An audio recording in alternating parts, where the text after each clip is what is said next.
අද උදේ පාන්දර නැගිටගෙන අපි යන්න කියන්නේ දොළොස් පාගේ පැත්තට. දොළොස් පාග කියනකොට ඕගොල්ලන්ගේ අදහස එන්නේ ලස්සන පාරවල් වල ලස්සනට යන්න පුළුවන්. ලස්සන ලොකේෂන් පහු කරන් යන, ලස්සන view point පහු කරන් යන ලස්සන පැත්ත. ඉතින් ඉන්න අපිත් එක්ක යමු අද දොළොස් පාගෙට.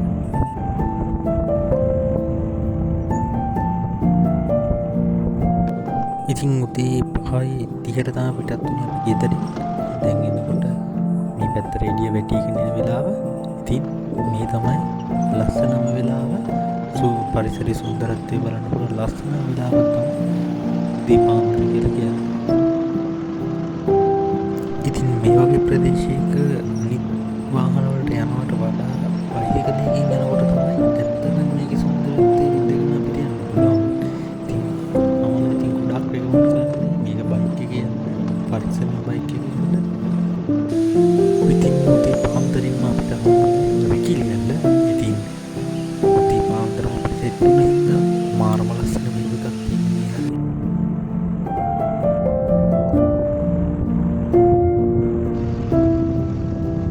ඉතින් මගේ වීඩියෝස් බලන්න පළවෙනි වතාවට නම් මේ වගේ ගින හැම වීඩියෝ එකක්ම බලන්න මාව සබ්ස්ක්‍රයිබ් කරලා තියන්න.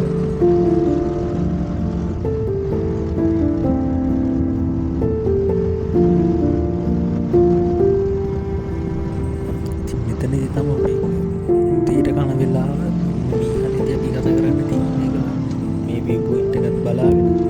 ඉතින් මේ view point එකත් මාරම ලස්සනයි. මේ වෙලාවට හැමදේම පේනවා. තේවතු ඒ වගේම පුංචි පුංචි ගෙවල්, ඒ වගේම කැලෑවල්, ලස්සන කඳු පන්ති, ඒ වගේම ඈතින් පන්සලක් පේනවා. ඉතින් මේ හරියට තමයි පරිස්සම් යන්නේ. පාරටුයි ඒ වගේම පාරවල් හදන ගමන් තියෙන්නේ. ඒක පරිස්සම් යන්න ඕන. මේ හොඳම වංගු ටිකක් සෙට් වෙලා තියෙන්නේ මේ හරියට තමයි පරිස්සම් යන්න.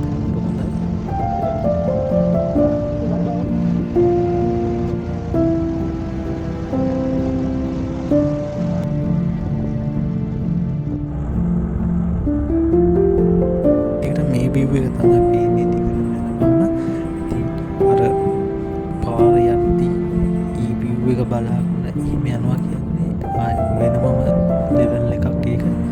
ඒක අත්දැකීම් විඳලා බලන්න කොහොමද ඒක තියෙන්නේ කියලා හොඳ travel experience එකක් ගන්න පුළුවන් තැනක් තමයි දොළොස් පාග කියන්නේ.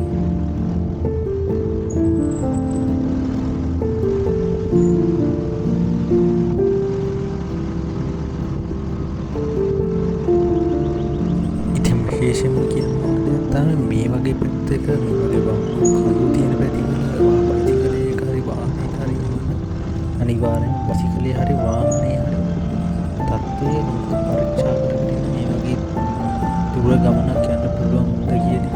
මොකද කිලෝමීටර් 86ක් 90ක් විතර ගියා මේ ට්‍රැවල් එකට. ඉතින් මේ වගේ කඳු සහිත බෑම් සහිත පැතිවල යනකොට වාහනේ සූදානම් කරගෙන යන්නේ එකට ගුණ. එහෙම නැති වුණොත් මොකක් හරි රිපෙයාර් එකක් ආවොත් ඒ මාගේ බයික් එකට හරි වාහනේට හරි මේ පැත්තකවත් ඒ වගේ රිපෙයාර් එකක් කරගන්න පුළුවන් තැනක් නැහැ. ඊට අමතර පොඩි පොඩි ගෙවල් තියෙනවා. ඉතින් මේ ගෙවල් වලට පුළුවන් වෙයි. ඉතින් මේ වගේ ගමනකට වාහනේ හරි බයිසිකලේ හරි සූදානම් කරලා තියෙන එක ඒක ඇත්තටම මොනට හුරුද.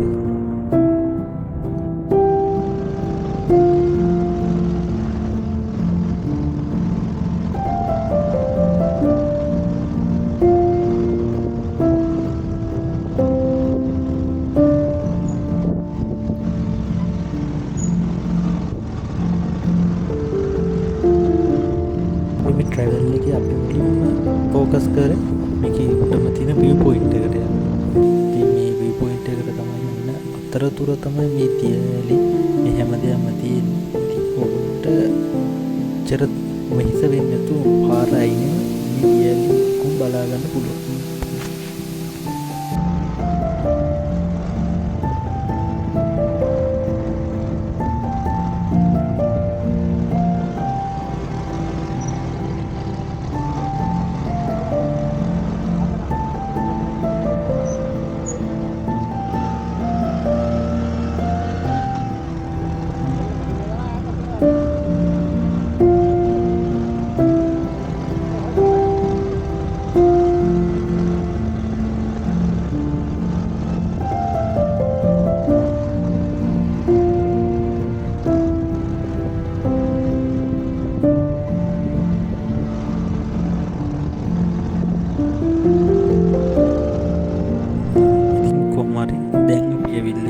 view point එක.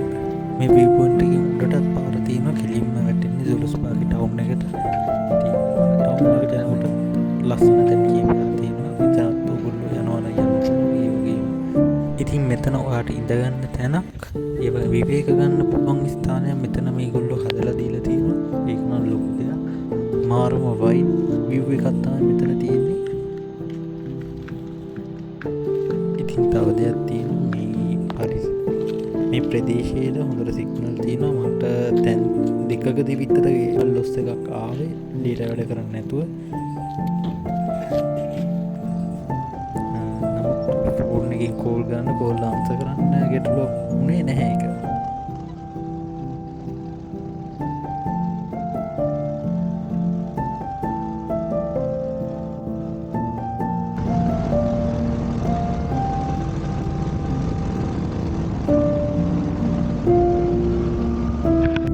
මේ ට්‍රිප් එකේ මම වැඩිම ආස කරපු තැනක් තමයි මෙන්න මෙතන ලොකේෂන් එක දැක්කම ඔයගොල්ලෝ හිතන මොන වගේ හැඟීමක් මොන වගේ ෆීලින් එකක් දැනෙනවද මෙන්න මේ වගේ තැනක මේ වගේ රයිඩ් එකක් යනකොට කියන එක තීගාය අමුතුවෙන් ඔයගොල්ලන්ට කියන්න ඕන දෙයක් නෙවෙයි කියලා මම හිතනවා.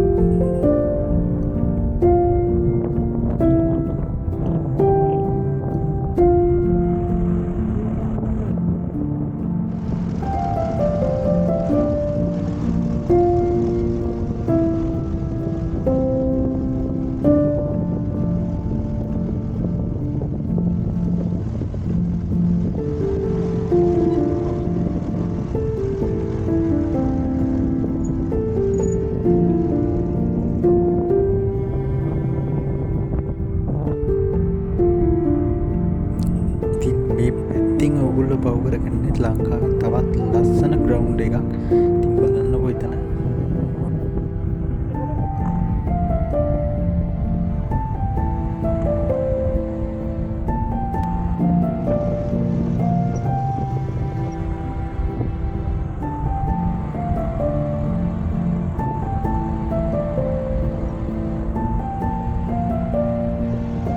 ඉතින් අන්තිමට තමයි අපි මේ දියැල්ල බලන්නේ. මේක නලඟ රැල්ල. මෙතන තමයි අපි කරගත්තේ අපේ අවසාන ලොකේෂන් එක විදියට. ඉතින් මෙතන තියෙන්නේ දියැලි ගස්වල විතරක් නෙවෙයි. සත්තු පව මේකේ ඉන්න ඒවා අපේ ඇහැට පේන්නේ නැති තරම් ඒවා සුන්දරයි.